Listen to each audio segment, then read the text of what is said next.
Dear teachers அனைவருக்கும் வணக்கம். TNPSC ஆசிரியருக்கான துறை தேர்வு மே 2018 பேப்பர் 1 அதில் கேட்ட கொள்குறி வகை வினாத்தாள் தெரியும். எம்சிக்யூ கொஸ்டின்ஸு 80 மார்க்ஸ் இருந்தது 2 hours. ஓகே, அதை முழுமையாக இங்கே பார்க்க போகிறோம். இந்த எக்ஸாம் உங்களுக்கு தெரிஞ்ச மாதிரியே வித்தவுட் புக்ஸ் எல்லாமே எழுதணும். ஆசிரியர் பயிற்சி நிறுவனத்திற்கான வேலை நாட்களின் எண்ணிக்கை ஒரு 4 ஆப்ஷன் கொடுத்துருக்குறாங்க. நமக்கு தெரிஞ்சாச்சுன்னா அந்த பார்க்கும்போது அந்த டீச்சர் ட்ரைனிங் இன்ஸ்டியூட் டயட் அவங்களுக்கு பார்த்தாச்சுன்னா 220 working days in a year அதில் கொடுத்துருக்காங்க. 220 வேலை நாட்கள் ஒரு வருடத்துக்கு. ஸோ உங்களுக்கு ஆன்சர் வந்து பார்த்தாச்சுன்னா 220 நாட்கள். இது கரெக்டான பதில். ஷிஃப்ட் முறையில் இயங்கும் ஒரு உயர்நிலைப் பள்ளியின் ஓர் ஆண்டிற்கு எத்தனை நாட்கள் செயல்படும்? ஷிஃப்ட்னா பார்த்தாச்சுன்னா நிறைய ஜனத்தொகை இருக்குது. வேற புதுசாக நல்ல பள்ளிகள் அமைக்கப்படலைன்னா ஷிஃப்ட் கணக்கில் காலையில் ஒரு இது மதியம் வந்து ஒன்று அப்படின்னு வைக்கிறாங்க. அதான் ஷிஃப்ட் பள்ளிகள் அப்படி சொல்லக்கூடியது. ஷிஃப்ட் முறையில் இயங்கக்கூடிய ஒரு உயர்நிலை பள்ளி. அந்த உயர்நிலை பள்ளியில் நமக்கு எத்தனை நாள் ஒர்க்கிங் டே அப்படின்னா உங்களுக்கு 240 டேஸ் இருக்கணும். இந்த ஷிஃப்ட் முறையில் இயங்கக்கூடிய ஒரு உயர்நிலை பள்ளியில் ஓர் ஆண்டிற்கு எவ்வளோ நாள் செயல்படணும்? 240 டேஸ் செயல்படணும். நிர்வாக குழு அல்லது ஒரு தனியார் நிறுவனத்தின் அறக்கட்டளை அப்படி ஒரு அறக்கட்டளை தொடங்கினாதான் உங்களுக்கு என்ன பண்ண முடியும்? ஒரு தனியார் பள்ளியை நிர்வகிக்க முடியும். அந்த தனியார் பள்ளி நிர்வகிக்கிறதுக்கு ஒரு அறக்கட்டளை தேவை. அந்த அறக்கட்டளை எந்த சட்டத்தின் கீழ் பதிவு செய்யப்படணும் அப்படின்னு கேட்குறாங்க. உங்களுக்கு தெரியும், கல்வி முகாமை அப்படின்னு ஒன்று ஏற்படுத்தணும். அது வந்து உங்களுக்கு 2013ஆம் ஆண்டு சட்டத்தின்படி நமக்கு பார்த்தாச்சுன்னா நிருபம் அல்லது 1860ஆம் ஆண்டு சட்டத்தின்படி நமக்கு சங்கங்கள் பதிவு சட்டம்.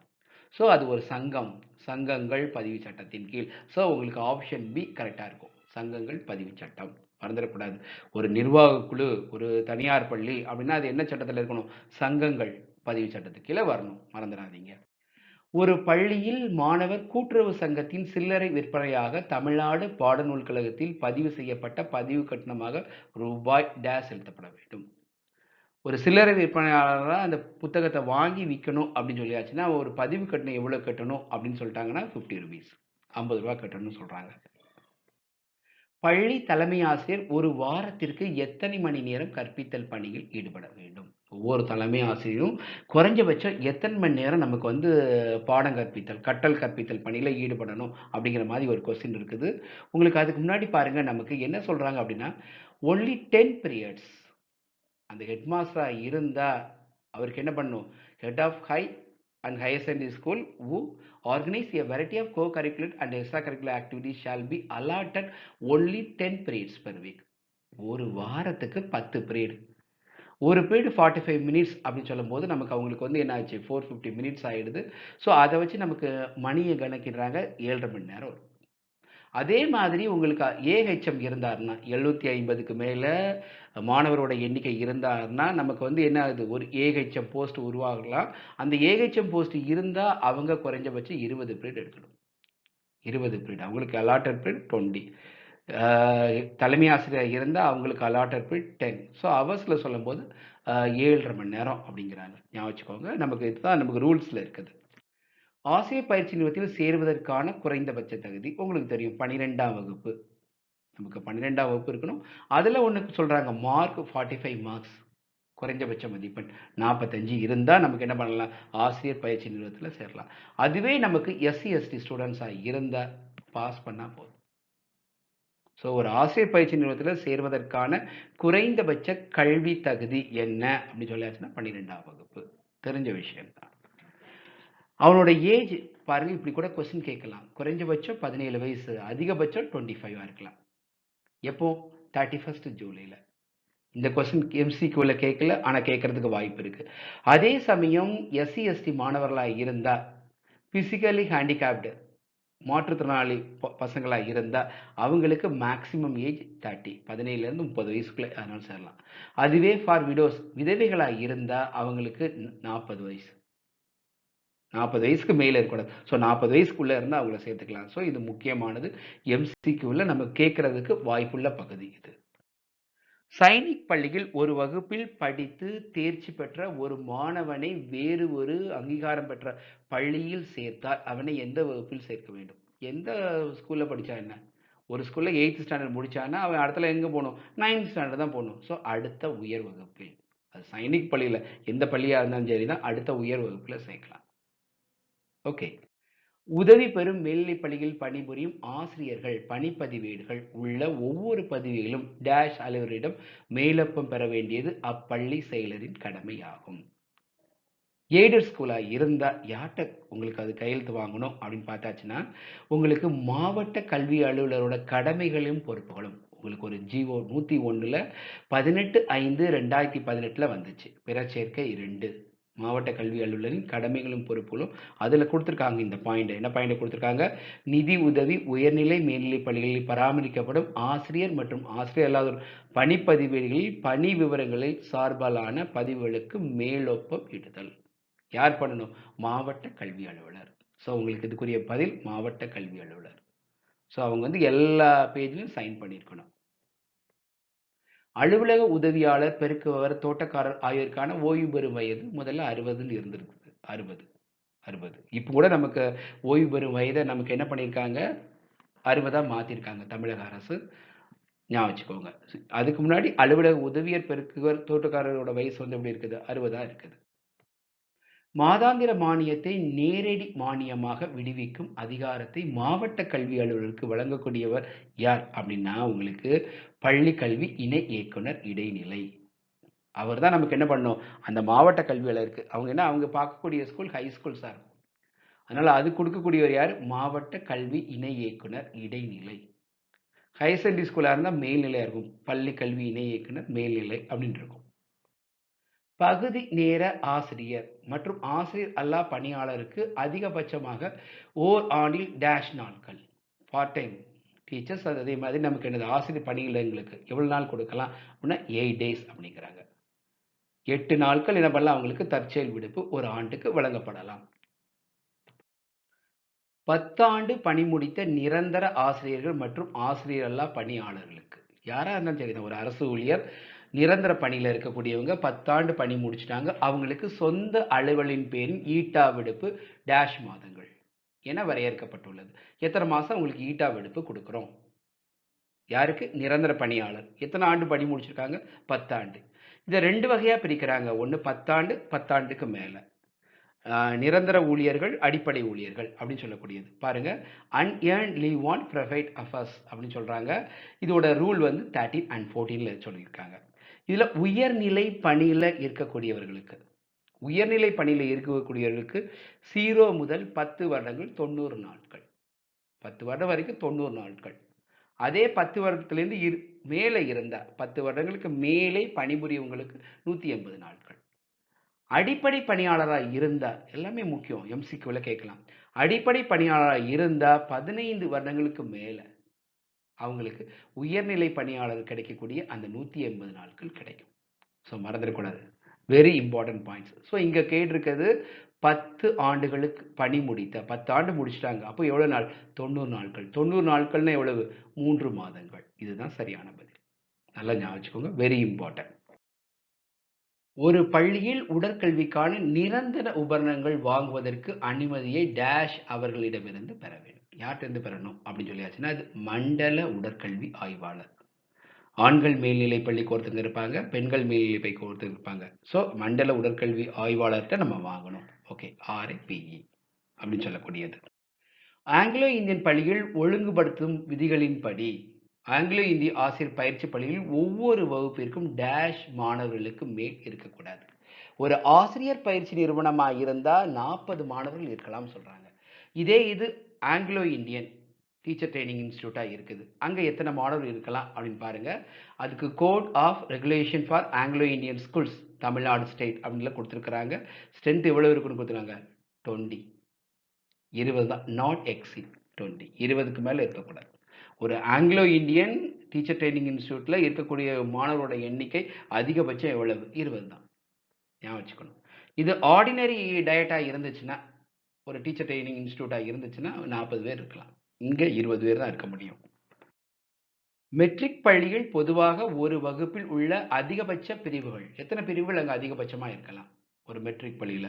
இது மெட்ரிக் பள்ளியோட ரெகுலேஷன் ஆக்ட் ஒன்று இருக்குது. அந்த ஆக்டில் என்ன சொல்லியிருக்காங்க பாருங்கள். ஸ்கூல் இதில் நமக்கு சொல்லக்கூடிய விஷயம் நல்லா பார்த்துக்கணும். ஒரு கிளாஸுக்கு 50 பசங்க தான் இருக்கணும்.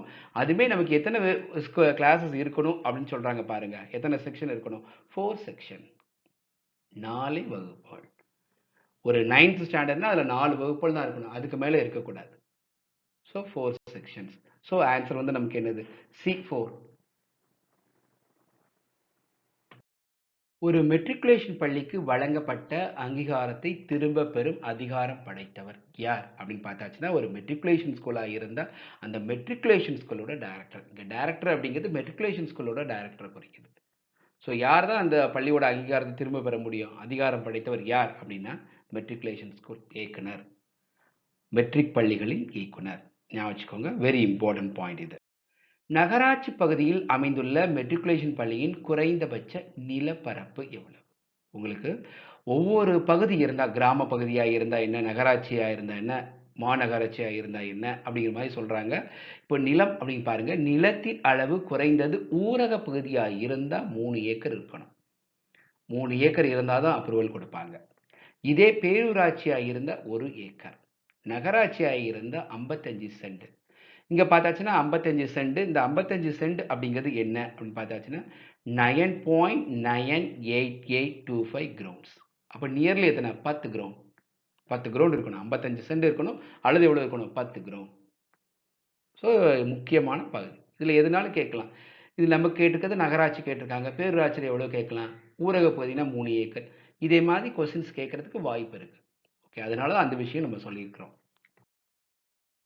அரசாணை MS 48 பள்ளிக்கல்வி துறை நாள் 21/7/2004 படி 2 மெட்ரிக் பள்ளிகளுக்கு இடைப்பட்ட தூரம் எவ்வளோ இருக்கணும் அப்படின்னு சொல்கிறாங்க. நமக்கு ஏற்கனவே தெரிஞ்சிருக்கும். நமக்கு பிரைமரி ஸ்கூல்ஸாக இருந்தால் 1 கிலோமீட்டர், அதே 1 கிலோமீட்டர் தான் இங்கே வச்சுருக்கிறாங்க.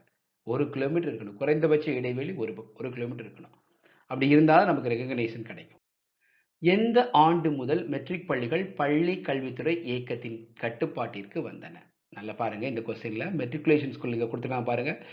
டைரக்டர் ஆஃப் ஸ்கூல் எஜுகேஷன் இந்த இயர் ஆஃப் 1978. இதுதான் கரெக்ட். 1978 இருந்து இந்த மெட்ரிக் ஸ்கூல் என்ன ஆயிடுச்சு? இதாயிடுச்சு. தனியான ஒரு செப்பரேட் டைரக்டரேட் மெட்ரிகுலேஷன் ஸ்கூலுக்குன்னு வந்தது 2001. ஸோ இங்கே ஒரு 2 MCக்கான கொஸ்டின்ஸ் இருக்குது. என்ன இருக்குது? ஃபர்ஸ்ட் வந்து நம்ம சொல்லக்கூடியது 1978 தான் நமக்கு என்ன ஆச்சு? பள்ளி கல்வித்துறை கட்டுப்பாட்டுக்குள்ளே என்ன வந்தது? மெட்ரிக் பள்ளி. அதே சமயம் தனியான ஒரு டைரக்டரேட் மெட்ரிக் பள்ளிகளுக்குன்னு ஒரு இயக்குநரகம் வந்தது 2001. இப்போ பார்த்தாச்சுன்னா எத்தனை மெட்ரிக் பள்ளி இருக்குது? 4438. இப்போ உள்ள ஸ்டேட்டஸ்ட் 2021 அதில் உள்ளது 4438 மெட்ரிக் பள்ளிகள் இருக்குது. மொத்தம் 38 லட்சம் மாணவர்கள் மெட்ரிக் பள்ளியில் படிக்கிறாங்க. ஸோ இதெல்லாம் முக்கியமான MCQ கொஸ்டினில் கேட்கறதுக்கு வாய்ப்பு இருக்குது. ஸோ நமக்கு இங்கே கேட்ட கொஸ்டினுக்குள்ள பதில் 1978. இதுதான் சரியான பதில். ஞாபகம் வச்சுக்கோங்க. மெட்ரிகுலேஷன் பள்ளியில் பணிபுரியும் ஆசிரியர்களின் அனைத்து அசல் கல்வி சான்றுகள் மற்றும் தொழில்நுட்ப சான்றுகள் யாரிடம் இருக்க வேண்டும்? ரொம்ப முக்கியமான கொஸ்டின் பாருங்க. பள்ளி முதல்வர், நிர்வாகி, ஆசிரியர், மெட்ரிக் பள்ளிகளின் ஆய்வாளர் அலுவலகம். உங்களுக்கு பார்த்தாச்சுன்னா டீச்சர்ஸோட சர்டிஃபிகேட்டை யாரும் வாங்கி வைக்க தேவையில்லை, அவங்ககிட்டே இருக்கலாம். ஓகே, சில மெட்ரிக் ஸ்கூலெல்லாம் வாங்கி வைக்கிறாங்க, அப்படி தேவையில்லை. ஸோ யார்கிட்ட இருக்கலாம்? ஆசிரியர்கிட்டே இருக்கலாம். ரொம்ப முக்கியமான விஷயம், ஞாபகம் வச்சுக்கணும். தமிழ்நாடு கல்வி விதிகளின்படி ஒரு உயர்நிலைப் பள்ளி வகுப்பறையில் ஒரு மாணவனுக்கு உண்டான இடவசதி இவங்க கொடுத்துருக்கிறது 0.99 ஸ்கொயர் மீட்டர். ஒரு மாணவனுக்கு தேவையான ஸ்பேசியஸ். ஒரு வகுப்புல 40 மாணவர் தான் மேக்சிமம் இருக்கணும் அப்படின்னு கூட சொல்றாங்க. So 0.99 square metre. ஒரு வகுப்பில் மாதத்தின் முதல் பள்ளி வேலை நாளில் சேர்க்கப்பட்ட மாணவனின் பெயரினை எந்த மையினால் எழுதப்பட வேண்டும்? இதில் நிறைய விஷயம் இருக்குது. நிறைய MCQ கேட்கறதுக்கு நிறைய வாய்ப்புகள் இருக்குது. பாருங்க, முதல்ல உங்களுக்கு admitted into the class on the first school day month name should be entered in a reading. எதில் எழுதணுமா? ரெட்டிங்கில் எழுதணுமா? ஃபர்ஸ்ட் நாள் சேர்ந்தது. ஸோ இங்கே பதில் சிவப்பு my. A people admitted on any other day than the first days of a month, say in a 5th 5ஆம் தேதி சேர்ந்திருக்கானா, black ink, okay, should run through the space in the 4-day attendance. So 4 நாளைக்கு என்ன பண்ணுறான்? கருப்பு மையால் ஒரு கோடு போட்டோம் அவனுக்கு, அந்த பையனுக்கு. Okay, a people readmitted whether the beginning the middle of the month should his name ended in the blacking but underlined with redding. அங்கே போட வேண்டிய கோடு எப்படி இருக்கணும், திருப்பி ரீஅட்மிட் பண்ணியிருப்பான் அந்த பையனா, அவனுக்கு ரெட்டிங்கில் கோடு போடணுமா, கோடு பண்ணி. இதெல்லாம் இந்த கொஸ்டின்ஸ் கேட்டிருக்காங்க எம்சிக்யூவில். இந்த வருஷம் இது கேட்டிருக்காங்க, ரெட்டிங்கில் போடணுன்ட்டு. அதே மாதிரி a people left school in the middle of the month, a blank line should be drawn through the attendance space from the first day he left. எந்த நாள் போறனோ அது வரைக்கும் to the last day school day of the month. So எங்கே போகிறானோ அங்கேருந்து ஒரு கோடு போட்டாச்சுன்னா போதும். So இங்கே கேட்ட கொஸ்டினுக்கு பதில் முதல் நாள் பள்ளியில் சேர்ந்தானா அவனுக்கு சிவப்பு மயில எழுதணும். So very important. இந்த 4 பாயிண்ட்டுமே முக்கியம். இந்த 4 பாயிண்ட்லேருந்து எம்சிக்யூ கொஸ்டின் கேட்கறதுக்கு நிறைய வாய்ப்புகள் இருக்குது. குழந்தைகளுக்கு உடல் ரீதியான தண்டனையை உச்ச நீதிமன்றம் எந்த ஆண்டு தடை செய்துள்ளது? இப்போ பார்த்தாச்சுன்னா ஒரு பேப்பர் கட்டிங்கே இருந்தது. இந்தியா 2000 டெல்லி சுப்ரீம் கோர்ட்டில் போட்டிருக்காங்க. எப்போ போட்டிருக்காங்க பாருங்க, 1 டிசம்பர் 2000. டிசம்பர் 2000ல இருந்து 1 டிசம்பர் 2000ல உடல் ரீதியான தண்டனையை கொடுக்கக்கூடாது அப்படிங்கிறாங்க. இதே மாதிரி நமக்கு பார்த்தாச்சுன்னா ஆர்டிஇ ஆக்ட் 2009ல கூட சொல்லியிருக்காங்க, 17ல சொல்லியிருக்காங்க, 17(1) நமக்கு வந்து பையங்களுக்கு வந்து என்னது, உடல் ரீதியான தண்டனை கொடுக்கக்கூடாது. ஸோ இங்கே வந்து சரியான பதில் சி, டிசம்பர் 1, 2000. டிசம்பர் 1, 2000 நமக்கு என்ன பண்ணுறாங்க, அவங்களுக்கு வந்து உடல் ரீதியான தண்டனை கொடுக்கக்கூடாது அப்படின்னு சுப்ரீம் கோர்ட் நமக்கு என்ன பண்ணியிருக்குது, கேன்சல் பண்ணியிருக்குது. ஓகே, ஸோ மறந்துடக்கூடாது. உதவி பெறும் உயர்நிலைப் பள்ளியின் ஆசிரியர் வைப்பு நிதி கணக்குகளை பராமரிக்கும் அலுவலர் யார்? உயர்நிலைப் பள்ளி அப்படின்னு கொடுத்துட்டாங்க. ஸோ உயர்நிலைப் பள்ளி அப்படின்னு கொடுத்தாலே அது உங்களுக்கு மாவட்ட கல்வி அலுவலர், உங்களுக்கு GON 101 18/5/2018 அதுபடி யார், மாவட்ட கல்வி அலுவலர் தான் வைக்கணும் உயர்நிலை பள்ளியாக இருந்தால். இதே கொஸ்டின் மேல்நிலை பள்ளின்னு கேட்டாச்சுன்னா நீங்கள் என்ன பதில் சொல்வீங்க, முதன்மை கல்வி அலுவலர் அப்படிம்பீங்க. ஸோ அவரோட பொறுப்பில் இது கிடைக்குது. வைப்பு நிதி கணக்குகளை என்னது, பராமரித்தல், ஒப்பளித்தல், இதெல்லாம் யாரோட வேலை, நமக்கு டிஓட வேலை.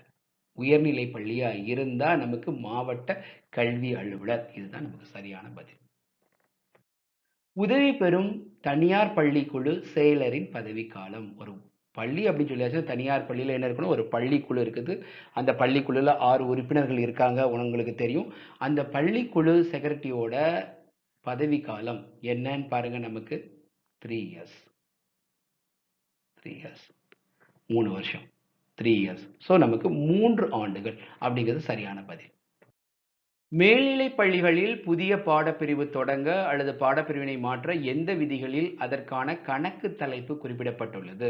இது பார்த்தாச்சுன்னா விதி எண் 5 துணை விதி 3 அப்படின்னு சொல்றாங்க. பார்த்துக்கணும், இந்த விதி எண் 5 துணை விதி 3. எந்த அரசாணையின் அடிப்படையில் உதவி பெறும் பள்ளியில் நிர்வாக பணி நீக்கம் செய்யப்பட்ட பணியாளருக்கு பதில் நியமனம் செய்பவருக்கு மானியம் பெற இயலாது? ஒரு போஸ்ட்டில் ப்ரைவேட் ஸ்கூலில் ஒர்க் பண்ணக்கூடியவர் வந்து நம்ம வந்து பணி இடைநீக்கம் பண்ணிட்டோம். அப்படி பணி இடைநீக்கம் பண்ணிட்டான்னா அவருக்கு பதிலாக ஒரு புதிய போஸ்ட் போட்டு அவருக்கு என்ன பண்ணிடுது, இவர் வாங்கக்கூடிய சேலரியை கொடுக்க முடியாது. என்ன ரூல் அப்படின்னு பாருங்க, இதுதான் அந்த ரூல். அரசாணை ஓகே, எம்எஸ் எண் 748 கல்வி நாள் 22 மே 1981. ஸோ அதுபடி பணி நீக்கம் செய்யப்பட்ட ஒருவருக்கு பதிலாக இன்னொரு போஸ்ட்டை போட்டுட்டு அவருக்கு அதே சேலரியை கொடுக்க முடியாது. அதுக்கு ப்ராப்பராக பெர்மிஷன் வாங்கி தான் நம்ம இது பண்ண முடியும். ஸோ பாருங்கள், ரொம்ப முக்கியமான விதி இது. வருங்கால வைப்பு நிதியிலிருந்து 2 தற்காலிக முன்பணம் பெறுவதற்கு இடையே குறைந்தபட்ச இடைவேளை 6 மாதம் இருக்க வேண்டும். உங்களுக்கு தெரியும், ஒரு தற்காலிக முன்பணமாக இருந்தால் 6 மாதம் இருக்கணும். அதே இது பார்ட் ஃபைனல் அப்படின்னு சொல்லுவாங்க, திருப்பி செலுத்த தேவையில்லை, அதுக்கு 1 வருட இடைவெளி வேண்டும். இதுக்கு என்ன விதி அப்படின்னு கேட்டாச்சுன்னா நமக்கு பாருங்க, இது 15(1) படி பார்த்தாச்சுன்னா 6 months, 6 மாதம் கண்டிப்பாக இருக்கணும். ஸோ ரூல் வந்து 15(1) மறந்துடாதீங்க. 15(1) GPF ரூல்ல இருந்து நான் போட்டிருக்கேன் 15 ரூல். ஸோ இதோட ரூல் நமக்கு என்ன, 15(1). ஸோ பாருங்க, 15 துணை விதி 1 மறந்துடாதீங்க, ரொம்ப முக்கியமான விஷயம். அரசு ஊழியர்களுக்கு பங்களிப்பு ஓய்வூதிய திட்டத்தை தமிழ்நாடு அரசு அறிமுகப்படுத்திய ஆண்டு உங்களுக்கு தெரியும். எல்லாரும் போராடி இருக்கிறாங்க, GPF திருப்பி வேணும் சிபிஎஸ்ல இருந்து. இந்த சிபிஎஸ் என்னில இருந்து வந்திருக்குது அப்படின்னு பார்த்தாச்சுன்னா பங்களிப்புடன் கூடிய ஓய்வூதிய திட்டம், கான்ட்ரிபியூட்டிவ் பென்ஷன் ஸ்கீம், அதான் சிபிஎஸ். இந்த சிபிஎஸ் வந்தது அரசாணை எண் 259 நிதி ஓய்வூதியம் துறை நாள் 6/8/2003 அப்படின்னு ஒரு ஜீவோ போட்டாங்க. அதே மாதிரி பாருங்க, அரசாணை எண் 430 நிதி ஓய்வூதியம் துறை நாள் 6/8/2004 இந்த 2 ஜீவோ போட்டுட்டு அதுலேருந்து நம்ம என்ன சொல்றாங்க அப்படின்னா 1/4/2003 இந்த 1/4/2003 முதல் நியமனம் செய்யப்படும் அலுவலர் தம் ஊதியம் மற்றும் அகவிலைப்படியில் 10% அவங்க வாங்கக்கூடிய ஊதியம் மற்றும் அகவிலைப்படி அதில் 10% ஓய்வூதிய சந்தவாக செலுத்த வேண்டும். இத்தொகைக்கு ஈடான தொகை அரசின் பங்காக செலுத்தப்படும். ஸோ இதுதான் பங்களிப்புடன் கூடிய ஓய்வூதிய திட்டம். ஸோ வந்த நாள் என்ன? 1/4/2003 ஞாபகம் வச்சுக்கோங்க. ஆசிரியர் பணி நியமனத்திற்கு தமிழ்நாடு ஆசிரியர் தகுதி தேர்வு உங்களுக்கு தெரியும், டீச்சர் எலிஜிபிலிட்டி டெஸ்ட். அந்த சான்றிதழ் செல்ல தகுந்த காலம் இது. உங்களுக்கு இந்த ஜிஓ 181 15/11/2011 படி தான் நமக்கு என்ன வந்தது? ஆசிரியர் தகுதி தேர்வு வந்தது. அந்த இதிலே கொடுத்துருக்காங்க, அந்த ஜிஓலே கொடுத்துருக்காங்க நமக்கு validity of period of TET certificate எத்தனை ஆண்டுகள் பாருங்க. நமக்கு கொடுத்துருக்க இதையும் பார்த்தாச்சுன்னா உங்களுக்கு நல்லா தெரியுது. உங்களுக்கு a person who qualified TET may be appear against improving higher score. அதோட ஹையர் ஸ்கோருக்கு இது பண்ணிக்கலாம். அதே மாதிரி பாருங்க, a maximum of 7 years for all categories. அந்த டெட் சர்டிஃபிகேட் பார்த்தாச்சுன்னா என்னது? மேக்ஸிமம் ஆஃப் 7 இயர்ஸ், 7 வருஷம் தான். எல்லா கேட்டகரிக்கும் 7 வருஷம் தான் அது என்னது செல்லத்தக்கது அப்படின்னு சொல்லியிருக்கிறாங்க. ஸோ 2014 நடந்தாச்சுன்னா 2021 அந்த டெட் சர்டிஃபிகேட் என்ன ஆகிடும்? முடிவு. ஸோ உங்களுக்கு 7 ஆண்டுகள், மறந்துடாதீங்க, 7 ஆண்டுகள் செல்லத்தக்கது. குழந்தைகள் இலவச கட்டாய கல்வி 2009 படி 6 முதல் 8 வரையிலான ஆசிரியர் மாணவர் விகிதாச்சாரம். இது நம்ம அந்த ஆர்டி ஆக்ட் படி கேட்டிருக்காங்க. 2009 வந்த கட்டாய கல்வி உரிமை சட்டம். அந்த கட்டாய கல்வி உரிமை சட்டம் படி 6 முதல் 9 வரை படிக்கக்கூடிய மாணவர்களுக்கு ஏற்ற ஆசிரியர்கள் எத்தனை இருக்கணும்? அதான் டீச்சர்ஸ் பீப்புள் ரேஷியோ எவ்வளோ இருக்குது அப்படின்னு கேட்குறாங்க. நல்லா பாருங்கள். At least 1 teacher per class, so that the 3 shall be at least 1 teacher each for science and maths, social science and நமக்கு என்னது நம்ம லாங்குவேஜ் சொல்கிறாங்க. At least 1 teacher for every 35 childrens. 35 இதுதான் முக்கியம்.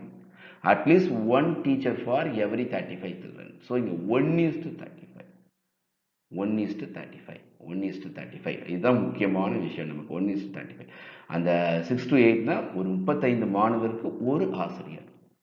இதே இது அபோவ் 100 இருந்தால் ஒரு ஹெட் மாஸ்டர் கொடுக்கலாம், 3 பார்ட் டைம் டீச்சர்ஸ் அடிஷ்னலாக, art and education, health and physical education, work education. நல்லா பார்த்துக்கோங்க. ஸோ நமக்கு கேட்டிருக்க கேள்விக்குரிய பதில் 1:35 இதுதான் பதில். இதே மாதிரி உங்களுக்கு ஒரு சந்தேகம் வரும், 1 to 5 இருந்தால் ஆர்டி ஆக்ட் படி எத்தனை அப்படின்னு நமக்கு பார்த்தோன்னா பாருங்க, நமக்கு up to 60 2 teachers, between 61 to 90 3 teachers, ஒவ்வொரு 30க்கும் 1:30 அப்படிங்கிற ரேஷியோவில் இருக்குது. எதுக்கு? அப் டு 5th இருந்தால். ஆனால் தமிழ்நாடு அரசில் ஆரம்ப கல்வியில் பார்த்தாச்சுன்னா 1:20, ஒரு 20 மாணவருக்கு ஒரு ஆசிரியர் அப்படிங்கிற விதத்தில் நம்ம என்ன பண்ணுறாங்க, தமிழ்நாடு அரசு அனுமதிச்சிருக்கிறாங்க. மறந்துடாதீங்க, இதில் சொல்லியிருக்க எல்லாமே எம்சிக்குள்ளே கேட்கறதுக்கு நிறைய வாய்ப்புகள் இருக்குது. அடிப்படை விதி 84 படி 5 ஆண்டுகள் பணி முடித்த ஒரு அரசு ஊழியர் மருத்துவ சான்றின் பேரிலான விடுப்பு அல்லது படிப்பதற்கான விடுப்பு நீங்களாக எத்தனை நாட்கள் தொடர்ந்து விடுப்பு எடுக்க முடியும்? உங்களுக்கு தெரிஞ்சதான், 5 ஆண்டு பணி முடிச்சவங்க எத்தனை மாதம் எடுக்கலாம் அப்படின்னா 3 மாதங்கள் எடுக்கலாம் விடுப்பு. எத்தனை மாதங்கள்? 3 மாதங்கள். கட்டிட உரிமத்திற்கான டி படிவம் வழங்க தகுதி வாய்ந்த அலுவலர். ஒரு நியூ ஸ்கூல் இருக்குது, அந்த பில்டிங்க்கு யார் கொடுக்கணும் அப்படின்னு சொல்லியாச்சுன்னா வட்டாட்சியர். ஆக்சுவலாக பார்த்தா பப்ளிக் ஒர்க்ஸ் டிபார்ட்மெண்ட் பிடபிள்யூ அவங்க தான் கொடுக்கணும். ஸோ இங்கே வட்டாட்சியர் அப்படின்னு கொடுத்துருக்குறாங்க. ஸோ அவங்க அதில் சைன் போடணும் அப்படிங்கிறாங்க. மேக்ஸிமம் பார்த்தாச்சுன்னா இன்ஜினியர்ஸ் அவங்க தான் கொடுக்குறாங்க. இந்த பிடபிள்யூ டிபார்ட்மெண்ட்டில் இருக்கக்கூடிய இன்ஜினியர்ஸ் அவங்க தான் கண்டிப்பாக அதுக்கு கொடுக்கணும். கட்டட நிலைப்பு தன்மை சான்று அப்படின்னு ஒன்று வாங்கணும், அதை கொடுக்கக்கூடியவங்க இன்ஜினியர்ஸாக தான் இருப்பாங்க. 2001 மக்கள் தொகை கணக்கெடுப்பின்படி பெண் கல்வி அறிவு டேஷ் விழுக்காட்டிற்கு குறைவாக உள்ள மாவட்டங்களில் கற்கும் பாரதம் திட்டம் நடைமுறைப்படுத்தப்பட்டுள்ளது. கற்கும் பாரதம் திட்டம் அப்படிங்கிறது ஒன்று வந்துச்சு, அது 2018 கூட முடிவு பெற்றது. அந்த கற்கும் பாரதம் திட்டத்திலேருந்து இந்த கொஸ்டின்ஸ் கேட்டிருக்காங்க. பெண்களோட கல்வி அறிவு எவ்வளவு கீழே இருக்கணும் அப்படின்னா 50 விழுக்காட்டிற்கு குறைவாக உள்ள மாவட்டங்கள்ல. ஸோ 50% அப்படிங்கிறது நமக்கு சரியான பதில். இன்னும் பாருங்க, இல்லை பெரம்பலூர், அரியலூர், தர்மபுரி, ஈரோடு, சேலம், விழுப்புரம், திருப்பூர், கிருஷ்ணகிரி, திருவண்ணாமலை ஆகிய 9 மாவட்டங்கள். இதெல்லாம் கேட்கலாம். இத்தனை மாவட்டங்களில் கற்கும் பாரதம் திட்டம் அமல்படுத்தப்பட்டது அப்படின்னா 9 மாவட்டங்களில். பெண்களோட எழுத்தறிவு எவ்வளோ இருக்கணும்? 50% விழுக்காட்டிற்கு குறைவாக இருக்கக்கூடிய மாவட்டங்களில். ஓகே. ஸோ நமக்கு மார்ச் 2018 வரைக்கும் தான் அந்த ஸ்கீம் இருந்தது. அப்புறம் இந்த ஸ்கீம் இல்லை. அதையும் ஞாபகம், அதுவும் கேட்கலாம். கற்கும் பாரதம் திட்டம் எத்தனை ஆண்டு வரை நடைமுறைப்படுத்தது அப்படின்னு கேட்டாச்சுன்னா மார்ச் 2018 வரைக்கும் நடைமுறைப்படுத்தப்பட்டுள்ளது அப்படிங்கிறத ஞாபகம். ஸோ 50% இதுதான் நமக்கு சரியான பதில். இடைநிலை கல்வியில் சதுரங்க விளையாட்டு எந்த வருஷத்துல இருந்து ஒரு இடைநிலை கல்வியில நமக்கு உடல் கல்வியில நமக்கு என்ன பண்ணிட்டாங்க, ஒரு அங்கமாக சேர்க்கப்பட்டது அப்படின்னு பார்த்தாச்சுன்னா, நான் ஒரு பேப்பர் கட்டிங்லேயே இருக்குது நமக்கு. குஜராத்துக்கு அப்புறம் தமிழ்நாடு தான் ரெண்டாவதா நம்ம என்ன பண்ணியிருக்காங்க, இந்த சதுரங்கத்தை கம்பல்சரி இன் ஸ்கூல்ஸ் அப்படின்னு சொல்லியிருக்கிறாங்க. எப்போ? 2012. அப்போ நமக்கு வந்தது 2012-13 கல்வி ஆண்டு முதல். ஸோ 2012-13 கல்வியாண்டு முறை நமக்கு என்ன ஆயிருக்கு, இடைநிலை கல்வியில் சதுரங்க விளையாட்டு ஒரு அங்கம் அப்படின்னு சொல்லியிருக்காங்க. எதுக்கப்புறம் குஜராத், முதல்ல வந்தது குஜராத், ரெண்டாவது வந்திருக்குது தமிழ்நாடு. ஞாபகம் வச்சுக்கோங்க. புவியியல் வரைபட நூல் உங்களுக்கு தெரியும், எந்த மாணவருக்கு வழங்கப்படுகிறது? 14 வகையான நலத்திட்டங்கள் கொடுக்குறாங்க நம்ம தமிழக அரசு. அதை புவியியல் நூல் கொடுக்கக்கூடியது என்ன அப்படின்னா, நமக்கு 2012-13 கல்வியாண்டு முதல் 6 முதல் 10ஆம் வகுப்பு படிக்கக்கூடிய மாணவர்களுக்கு 6 முதல் 10ஆம் வகுப்பு படிக்கக்கூடிய மாணவர்களுக்கு புவியியல் வரைபட நூல் வழங்கப்படுது. So 6th to 10th. இதுதான் சரியான பதில். இதே மாதிரி ஒவ்வொரு நலத்திட்டமும் உங்களுக்கு தெரிஞ்சுக்கணும், எந்த வகுப்பு மாணவர்களுக்கு வழங்கப்படுகிறது அப்படின்னு.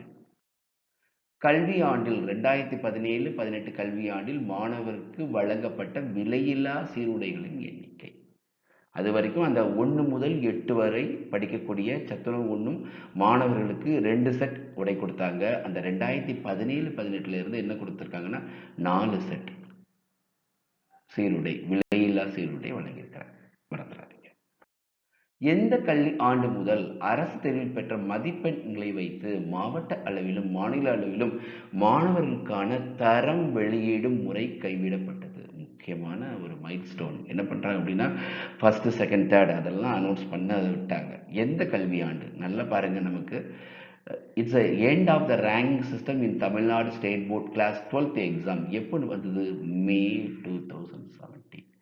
மே 2017னா நமக்கு 2016-17 படிக்கக்கூடிய மாணவருக்கு, அந்த செட்டில் இருந்து படிக்கக்கூடிய மாணவருக்கு என்னாச்சு, அந்த ஃபஸ்ட் ரேங்க் செகண்ட் ரேங்க் அப்படிங்கிறத போடுறத நிப்பாட்டாங்க. மே 2017 நோ ரேங்கிங்.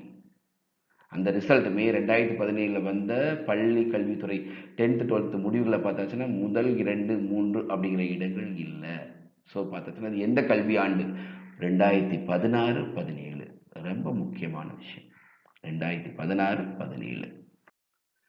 அரசு தேர்வில் ஆள் மாறாட்டம் தவிர்க்க அரசு தேர்வுகள் துறை ஒரு புதிய முறையை அறிமுகப்படுத்தியுள்ளது. என்ன முறை பார்த்தாச்சுன்னா, நிறைய புதிய முறைகளை அறிமுகப்படுத்திட்டு இருக்கிறாங்க.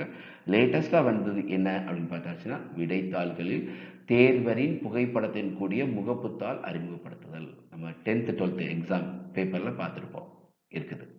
பையனே வெரிஃபை பண்ணிக்கலாம் நம்ம ஃபோட்டோவா இல்லையா அப்படின்ட்டு. ஓகே. அதே மாதிரி பாருங்க, ஒளியியல் குறியீட்டு வாசிப்பான் OMR இந்த பேப்பர்லேயே இருக்குது.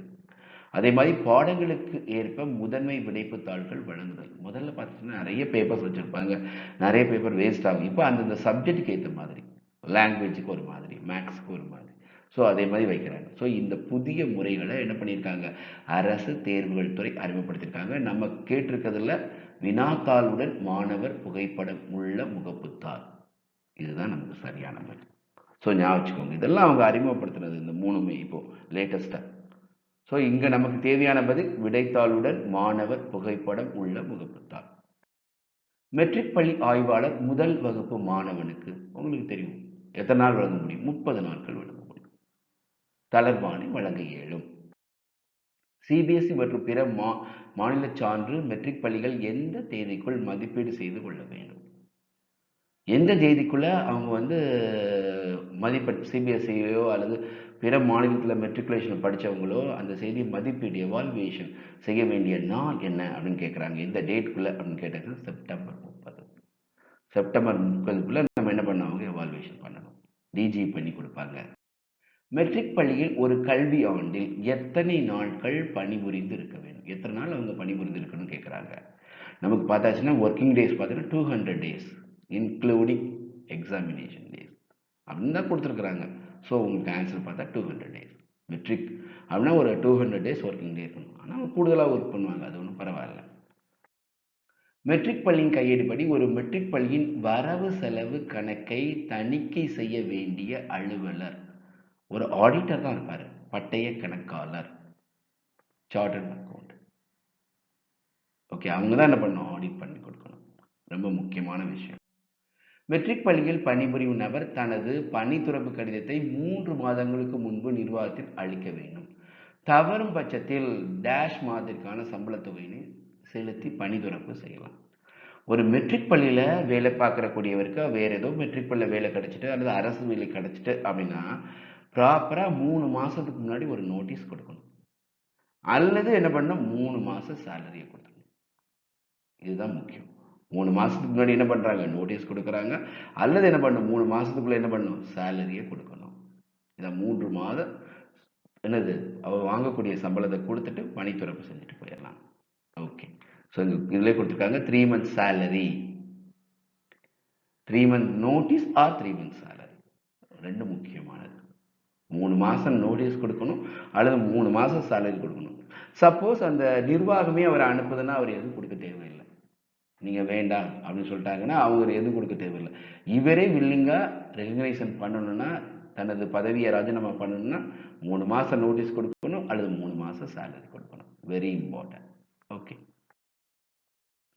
மெட்ரிக் பள்ளியில் முதல்வராக எத்தனை ஆண்டுகள் அங்கீகரிக்கப்பட்ட பள்ளியில் பணிபுரிந்திருக்க வேண்டும்?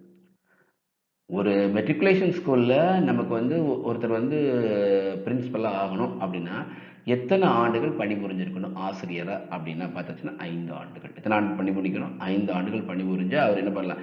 ஒரு பிரின்சிபால் ஆகிறதுக்கு எலிஜிபிள் இருக்குது. தமிழ்நாட்டில் உள்ள மெட்ரிக் பள்ளியில் நல்ல முறையில் செயல்படுவதற்கான ஆலோசனை வழங்குவதற்கு கீழ்கண்டவர்கள் யாரோட தலைமையில் குழு அமைக்கப்பட்டது? யாரோட தலைமையில் ஒரு குழு ஆரம்பித்தாங்க அப்படின்னா நமக்கு உங்களுக்கு தெரியும், செட்டிபாபு. ப்ரொஃபஸர் செட்டிபாபு 2004 கொடுத்தாரு. அவர் கொடுத்ததெல்லாம் GOMS 48 வந்தது. மெட்ரிகுலேஷன் ஸ்கூலை பற்றி ஆராய்ச்சி பண்ணி எப்படி இது பண்ணலாம் அப்படின்னு கொடுத்தது யாருன்னா செட்டிபாபு. முனைவர் SV செட்டிபாபு. இதுதான் நமக்கு ஆன்சர். ஓகே, மேல்நிலைப் பள்ளியில் பணிபுரியும் தொழிற்கல்வி ஆசிரியரின் தகுதிகாண் பருவம் முடித்து ஆணை வழங்கும் அலுவலர். மேல்நிலை பள்ளினே கொடுத்துட்டாங்க. தகுதிகாண் பருவம் யார் வந்து ஆணை வழங்கணும் அப்படின்னா உங்களுக்கு எளிமையாக தெரியும்.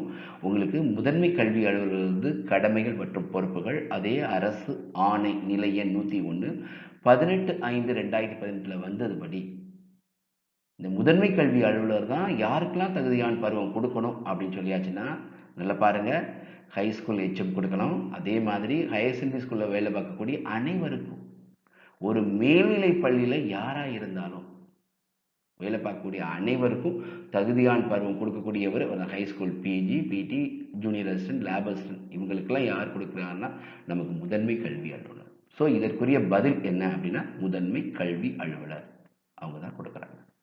அதை தவிர நமக்கு வட்டார கல்வி அலுவலர், CO அலுவலகத்தில் வேலை பார்க்கக்கூடிய பணியாளர் அனைவருக்கும் கொடுக்கக்கூடியவர், தகுதியான் பருவம் முடித்த சான்றிதழ் கொடுக்கக்கூடியவர். தகுதியான் பருவம்னா தெரியும் உங்களுக்கு 2 வருஷம். இப்போ சப்போஸ் ஒருவர் வந்து 11/9/2000 பணியில் செஞ்சுருக்காருன்னா 10/9/2000 அதில் பிற்பகல் அப்படின்னு போட்டு கொடுப்பாங்க. அந்த தகுதியான் சான்றிதழ் கொடுக்கக்கூடிய அலுவலர் வந்து முதன்மை கல்வி அலுவலர் மேல்நிலை பள்ளியாக இருந்துச்சுன்னா. அரசாணை MS எண் 94 பள்ளி கல்வித்துறை 3/5/2008 ஆசிரியர் பட்டய பயிற்சி இணைப்பு கட்டணம் எவ்வளவுன்னு கேட்குறாங்க. இதுக்கு உங்களுக்கு தெரியும் 25,000 ரூபாய் இணைப்பு கட்டணம். அந்த ஆசிரியர் பயிற்சி பட்டய பயிற்சிக்கான அனைத்து விதிகளும் இருக்குது. டயட்டுக்கு டீச்சர் ட்ரைனிங் இன்ஸ்டியூட் சொல்லுவாங்க. அதில் பார்த்தாச்சுன்னா 25,000 அப்படின்னு கொடுத்துருக்காங்க. அதை வச்சு நம்ம 25,000 அப்படின்னு சொல்கிறோம். ஸோ 25,000. 5 ஆண்டுகளுக்கு மேலான மாற்றுச் சான்றிதழினை தேடுவதற்கு கட்டணம். ஒரு டிசி 5 வருஷம் ஆச்சு, அந்த மாற்றுச் சான்றிதழ் தேடுவதற்கு எவ்வளவு கட்டணம் வாங்கணும் அப்படின்னு பாருங்க. வித்தின் த இயர் எந்த ஃபீஸும் வாங்க தேவையில்லை. அதே இது அப் டு 5 இயர்ஸ் 5 வருஷத்துக்குள்ள இருந்தா 10 ரூபா. அதே இது 5 வருஷங்களுக்கு மேலே இருந்தா 50 ரூபா. ஸோ நம்ம கேட்டிருக்க கொஸ்டினுக்கு பதில் வந்து 50 ரூபா.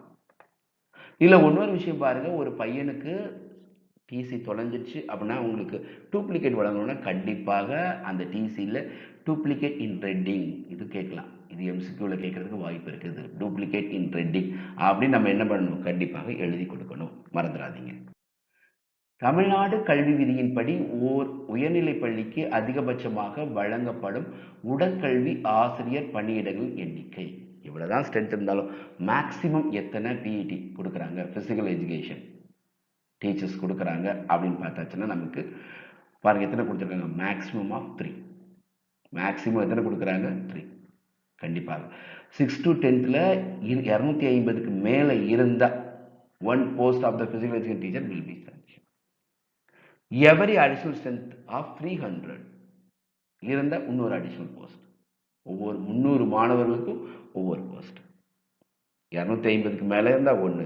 இப்போ சப்போஸ் 570 பேர் இருந்தாங்கன்னா 2 போஸ்ட் இருக்கும். ஓகே, மேக்ஸிமம் எவ்வளோ தான் கொடுக்குறாங்க, 3 தான். ஸோ நம்ம கேட்டிருக்கக்கூடிய கொஸ்டின் அதிகபட்சமாக வழங்கப்படும் உடற்கல்வி ஆசிரியர் பணியிடங்கள் எண்ணிக்கை அப்படின்னா அதற்குரிய பதில் 3. மறந்துடாது. இதே மாதிரி கொஸ்டின்ஸ் தான் கேட்டுக்கிட்டே இருப்பாங்க. தமிழ்நாடு கல்வியின்படி ட்ரை செமஸ்டர் 3 பருவங்களுக்கான கற்பிப்பு நாட்கள் உங்களுக்கு தெரியும். இப்போ 8th வரைக்கும் இருக்குது ட்ரை செமஸ்டர். 9th வரைக்கும் இருந்தது, இப்போ 8th வரைக்கும் கொண்டு வந்துட்டாங்க. எவ்வளவு நாட்கள் அப்படின்னு பாருங்க, நமக்கு 180 இன்ஸ்ட்ரக்ஷனல் டேஸ் கற்பிப்பு நாட்கள். அதில் 60 + 60 + 60 ஃபார் 3 terms.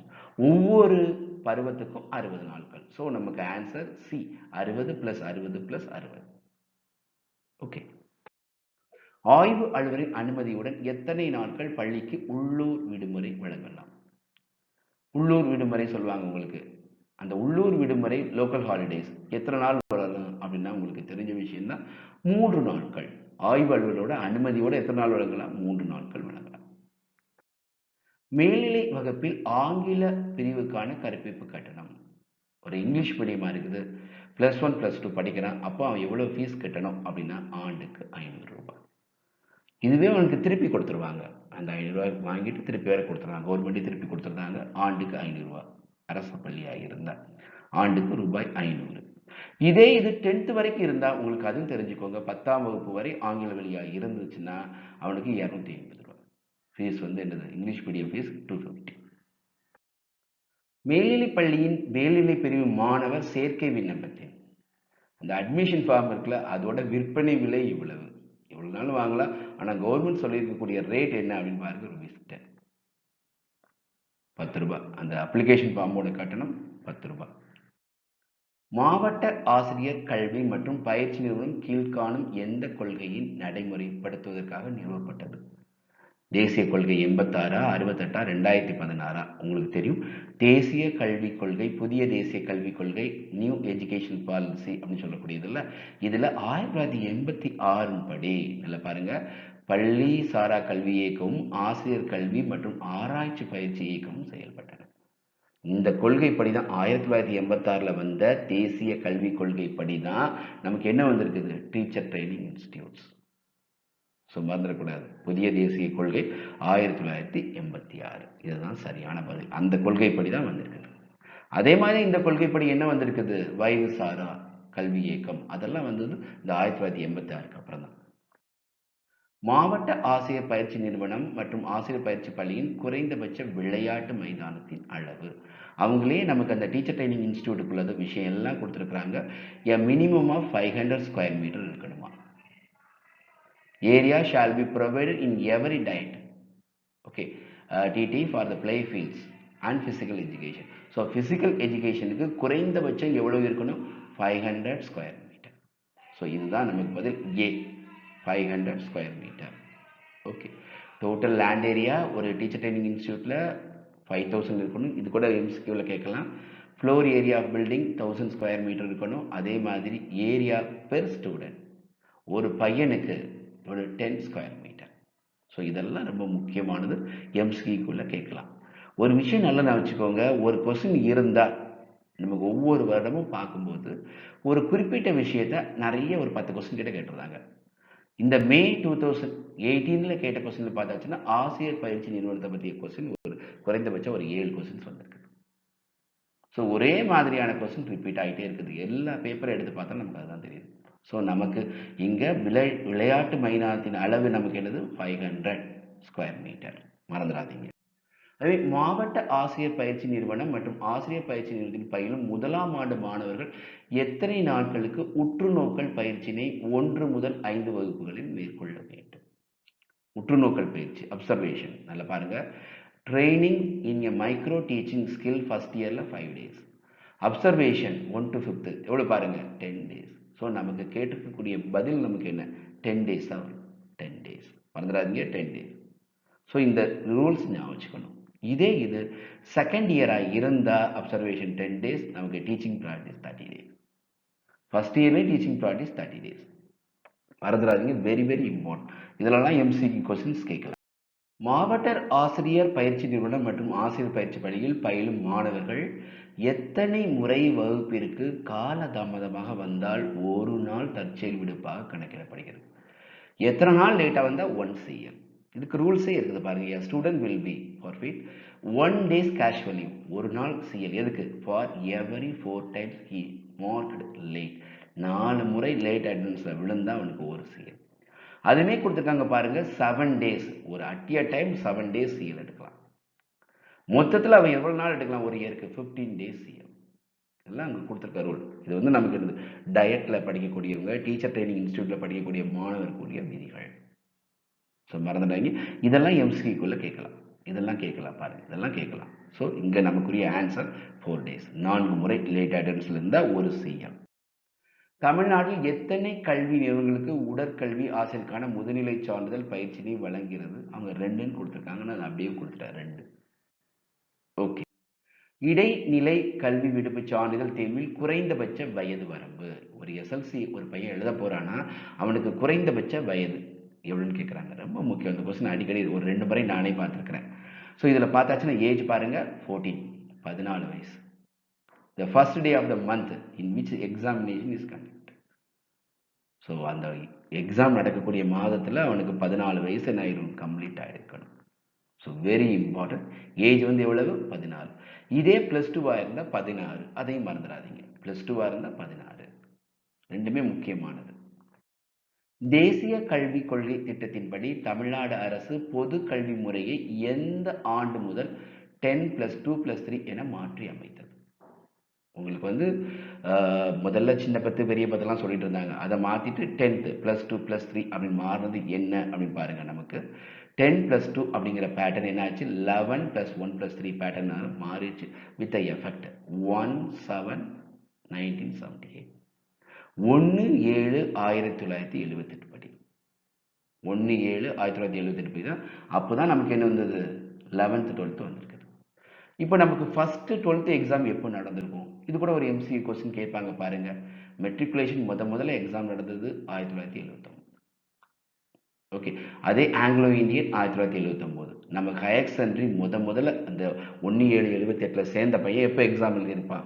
12th exam 1980. மறந்துடாதீங்க, இது கூட ஒரு MCQ கொஸ்டின்ல கேட்கலாம். ஒரு மாணவன் மேல்நிலை 2ஆம் ஆண்டில் பாடப்பிரிவினை மாற்றுவதை, +1 வேற குரூப்ல சேர்ந்திருக்கான், சயின்ஸ் குரூப், +2 ஆர்ட்ஸ் குரூப் சேர்க்கலாமா? கண்டிப்பாக அவனை என்ன பண்ணக்கூடாது? சேர்க்கக்கூடாது. Change of group or course in 12th standard is not permissible. கண்டிப்பாக என்ன பண்ண முடியாது? பெர்மிட் பண்ண முடியாது. அதான் கொடுத்துருக்காங்க. ஒவ்வொரு குரூப்பும் மினிமம் ஸ்ட்ரென்த் 15 இருக்கணும். மேக்சிமம் ஒரு கிளாஸுக்கு 50 மாணவர் இருக்கலாம். ஒகேஷனலாக இருந்தால் மினிமம் ஸ்ட்ரென்த் 10 இருந்தால் போதும், மேக்சிமம் 30. ஸோ இதெல்லாம் MCக்குள்ள கேட்கறதுக்கு நிறைய வாய்ப்புகள் இருக்குது. ஸோ இங்கே நமக்கு தேவையானது அனுமதிக்க இயலாது. இதுதான் நமக்குரிய பதில். தமிழ்நாடு கல்வி விதிகளின்படி காலை வருகையில் வருகை பதிவேட்டில் இவ்வாறு குறிக்க வேண்டும். உங்களுக்கு தெரியும் எப்படி குறிப்பாங்க காலை வருகைனா? இடம் இருந்து வடம். மார்னிங் வந்து left to right. Okay. Evening உங்களுக்கு வந்து ரைட் டு லெஃப்ட் கொடுக்கும். இப்படி குறிக்கணும். ஃபுல் அட்டெண்டன்ஸ்னா இப்படி இருக்கும். உங்களுக்கு தெரிஞ்ச விஷயம் தான். ஸோ நமக்கு தான் people sick maybe marked S. உடம்பு முடியாதுனா எஸ்ன்னு கொடுக்கணுமா. லீவுக்கு எல் போடணும். Absent without leave A. இந்த லீவ்ஸ் இல்லாமல் ஆப்சன்ட் போட்டால் ஏன்னு போடணும். Okay. There should be no dot or blank. அதில் எந்த விதமான டாட் இருக்கக்கூடாது, பிளாங்க் இருக்கக்கூடாது. ஏதோ ஒன்று குறிச்சிருக்கணும் நமக்கு. ஓகே. எஸ் எல் ஏன்னு குறிச்சிருக்கணும். பையன் வகுப்பில் இல்லைன்னா. ஸோ இங்கே நமக்கு தேவையான பதில் இடம் இருந்து வளம். மறந்துடாதீங்க, வெரி இம்பார்ட்டன்ட்.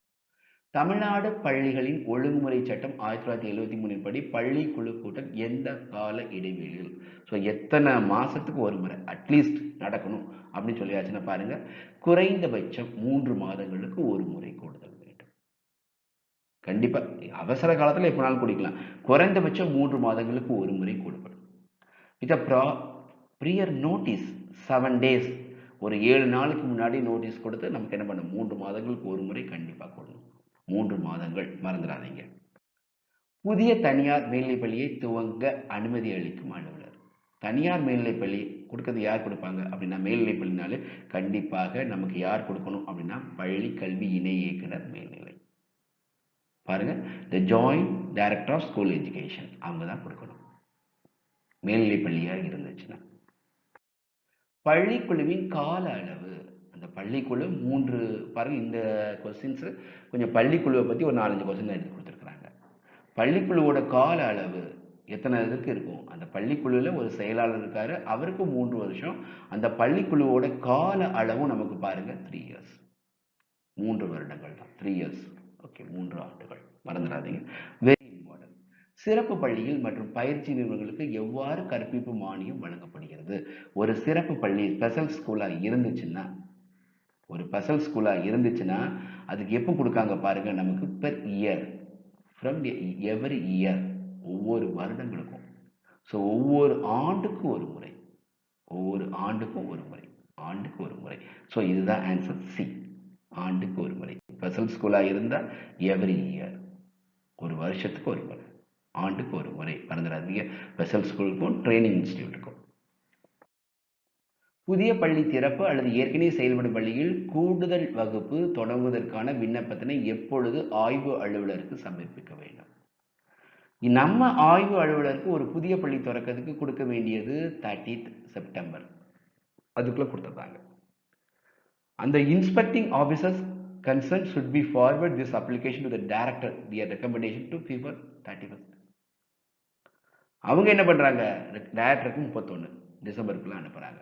ஸோ நமக்கு இங்க பதில் வந்து என்ன அப்படின்னா, நமக்கு செப்டம்பர் 30 தான் சரியான பதில். செப்டம்பர் 30 அப்படிங்கிறது தான் நமக்கு என்னது சரியான பதிலாக இருக்கும். முந்தைய கல்வி ஆண்டு செப்டம்பர் 30க்குள் அப்படின்னு ஞாபகம் போதும்.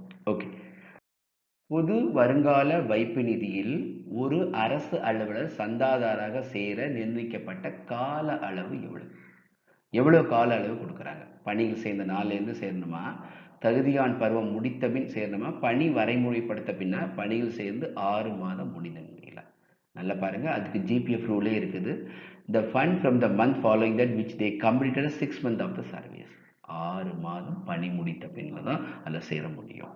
ஸோ உங்களுக்கு ஆன்சர் டி, பணியில் சேர்ந்த 6 மாதம் முடிந்த நிலையில். நல்லா ஞாபகம்.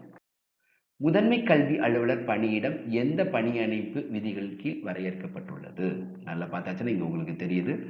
இந்த chief education officer and directors எல்லாம் வராங்க தமிழ்நாடு எஜுகேஷனல் சர்வீஸ் ரூல். எது கீழே வராங்க, Tamil Nadu educational service rule, Tamil Nadu பள்ளி கல்வி பணி. இதுதான் சரியான பதில், ஞாபகம். ஸோ ஒவ்வொரு ஆஃபீஸர்ஸ், ஒவ்வொரு டீச்சர்ஸ், நான் டீச்சிங் ஸ்டாஃப்ஸ் எல்லாருக்கும் ஒவ்வொரு விதி கொடுத்துருக்காங்க. சிஓக்குள்ள விதி நமக்கு என்னது, தமிழ்நாடு பள்ளி கல்வி பணி. மறந்துடாதீங்க, வெரி இம்பார்ட்டன்ட். 10 மற்றும் 12ஆம் வகுப்பு தேர்ச்சி பெற்ற மாணவருக்கு புலம்பெயர்வு சான்றிதழ் வழங்கும் அலுவலர். மைக்ரேஷன் சர்டிஃபிகேட்ஸ் யார் கொடுக்குறாங்க உங்களுக்கு தெரியும். அரசு தேர்வுகள் இயக்கம் தான் என்ன பண்ணுது, புலம்பெயர்ச்சி சான்றிதழ் கொடுக்குது. 10, 12 தேர்ச்சி அடைந்து பிற மாநிலங்களில் மேற்படிப்பை தொடர விரும்பும் மாணவருக்கு புலப்பெயர்ச்சி சான்றிதழை கொடுக்கக்கூடியவங்க அரசு தேர்வுகள் இயக்கம். அப்போ அரசு தேர்வுகள் இயக்குனர் கொடுக்கிறார். டி தான் சரியான பதில், அரசு தேர்வுகள் இயக்குனர்.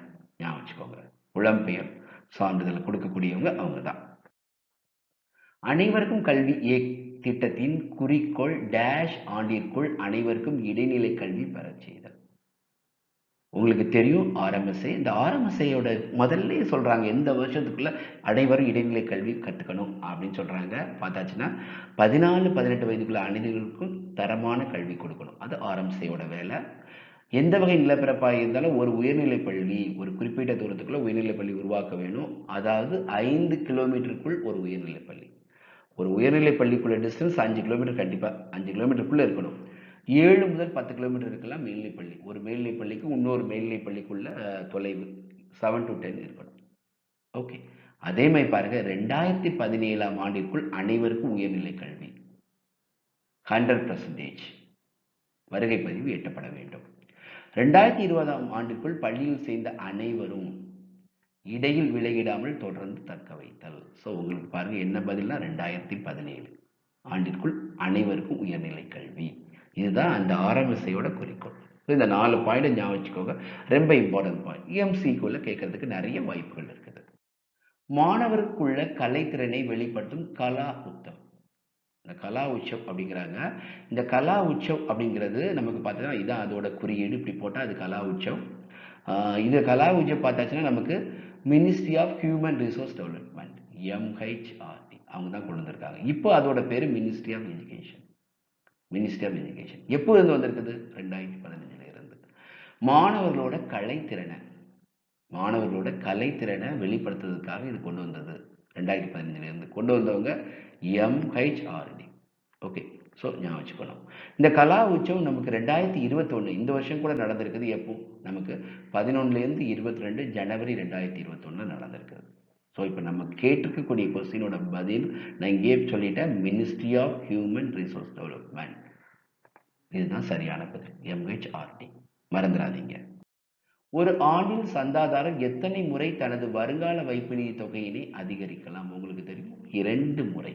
2 முறை கொடுக்கலாம். 2 times. அதிகரிக்கிறது. குறைக்கிறது ஒரே ஒரு முறை தான். அதிகரிக்கிறது 2 முறை அதிகரிக்கலாம். கல்வி வளர்ச்சி நாள் உங்களுக்கு தெரியும், கர்ம வீரர் காமராஜரோட பர்த்டே கல்வி வளர்ச்சி நாளை கொண்டாடுறோம் ஜூலை 15. இதுல எந்த டவுட்டும் இருக்க முடியாது.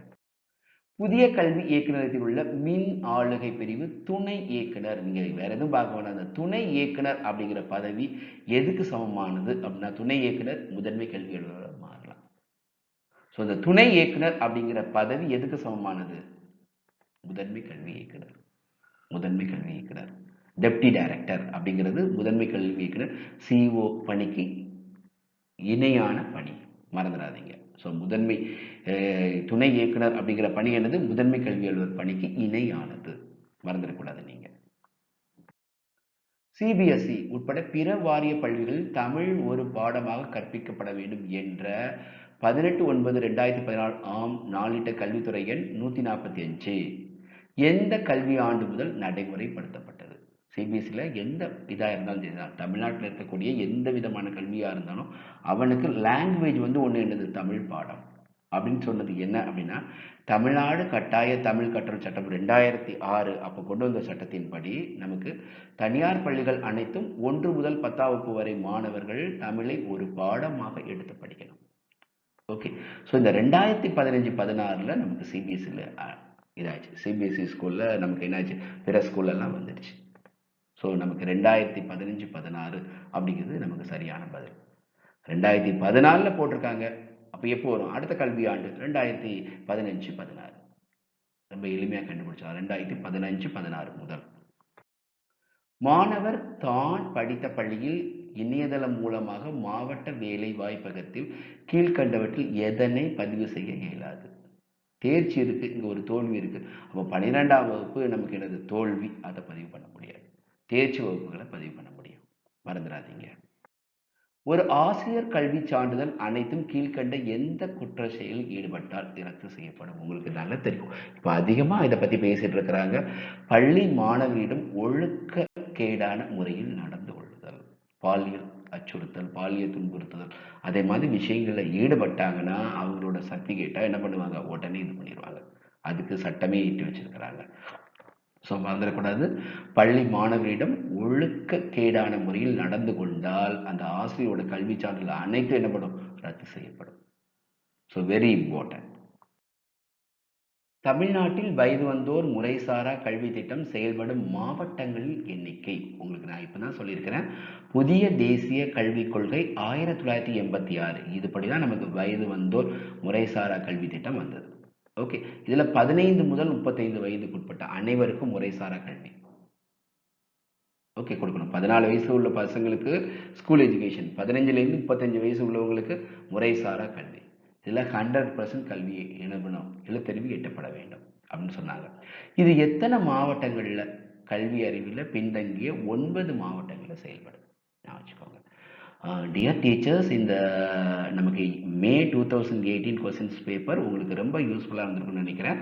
இதில் நமக்கு தேவையான அனைத்து விஷயங்களும் எம்சிக்குள்ள கேட்கறதுக்கு தேவையான அனைத்து விஷயங்களும் நான் சொல்லியிருக்கேன்னு நினைக்கிறேன். இந்த வீடியோ உங்களுக்கு பிடிச்சிருந்தா லைக் பண்ணுங்கள், ஷேர் பண்ணுங்கள், சப்ஸ்கிரைப் பண்ணுங்கள். Thank you teachers, all the best.